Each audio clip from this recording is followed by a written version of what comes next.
মাননীয় সমষ্টি উন্নয়ন আধিকারিক শ্রী রশ্মি দীপ্ত বিশ্বাস মহাশয়, মঞ্চের উপবিষ্ট মাননীয় সহকারী সভাপতি মান পঞ্চায়েত সমিতি শ্রী সুশীল কুমার প্রসাদ, মঞ্চে উপবিষ্ট মাননীয় কাউন্সিলর মান পৌরসভা শ্রী পুলিত গোলদার মহাশয়, মঞ্চে উপবিষ্ট শ্রী উৎপল দেবদার মাননীয় ব্লক ইউথ অফিসার মান, মঞ্চে উপবিষ্ট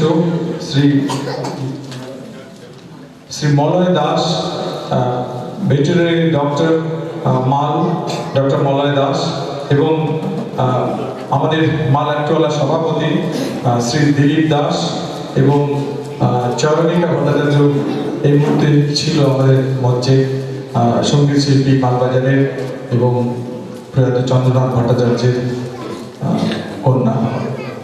সবাইকে মাল অ্যাক্টওয়ালা আয়োজিত ত্রয়োদশ বর্ষ মাল নাট্যোৎসবে এই মঞ্চে স্বাগত জানাচ্ছি। বক্তব্য খুব সংক্ষিপ্ত, শুধু কয়েকটা কথা আপনাদের সাথে শেয়ার করতে চাই যে আমরা গত 12 বছর যদি একটা যুগ হয়, তবে একটা যুগ অতিক্রম করে আমরা এবার একটা নতুন যুগের পদার্পণ করলাম। ত্রয়োদশ বর্ষ, এই 13টি বছর, এই যে আমাদের একটা জার্নি, এই জার্নিতে আমরা যখন এই মঞ্চে শুরু করেছিলাম তখন গুটি কয়েক দর্শক, 50-60 জন দর্শককে নিয়ে আমরা উৎসব করতাম।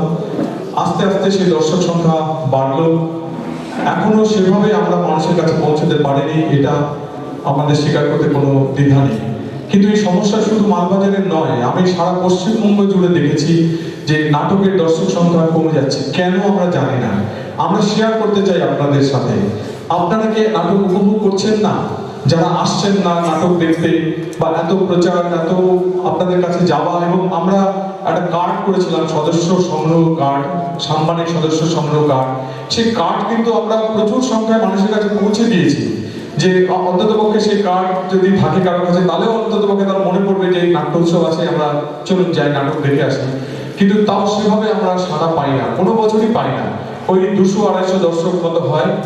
আমরা কিন্তু প্রবেশ অবাধ, সবাইকে বলেছি আপনারা সবাই আসুন, সপরিবারে আসুন, নাটক দেখুন, কিন্তু তবুও কোথাও যেন খামতি রয়ে যাচ্ছে।